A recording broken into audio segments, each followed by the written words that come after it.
வருகின்ற டிசம்பர் மாதம் 8ஆம் தேதியை தவறவிடாதீர்கள். அன்று சங்கடஹர சதுர்த்தி. எல்லா காரியமும் தடையின்றி நடக்கும். இந்த விரதத்தால் தீராத நோய் தீரும். நிலையான இன்பம் கிட்டும். கல்வி அறிவு, புத்தி கூர்மை, காரியங்களில் வெற்றி, நீண்ட ஆயுள், நிலையான ஆரோக்கியம், பெருமைக்கு உரிய புகழ் என எல்லா நன்மைகளையும் அடைய முடியும் என்று புராணங்கள் சொல்கின்றன. சனி தோஷத்திற்கு ஆட்பட்டு கஷ்டம் அனுபவிப்பவர்களுக்கு இந்த விரதம் ஒரு நல்ல விடிவு என்றே சொல்லலாம். சனி பிடிக்காத ஒரே தெய்வம் விநாயகர் மட்டுமே என்பதால் சனியின் பாதிப்புகளில் இருந்தும் பெரும் துன்பங்களில் இருந்தும் வீடுபட நினைப்பவர்கள் இந்த நாளில் விரதம் இருந்து வழிபடலாம். சங்கடஹர சதுர்த்தி அன்று அதிகாலையில் எழுந்து வீட்டில் உள்ள விநாயகரை முதலில் தரிசித்து விட வேண்டும்.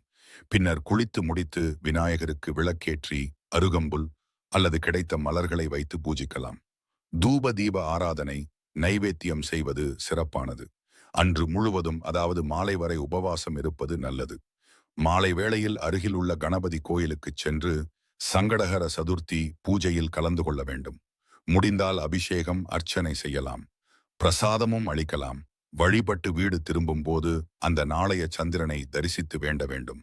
அதன் பிறகு உணவு முடித்து விரதத்தை பூர்த்தி செய்யலாம்.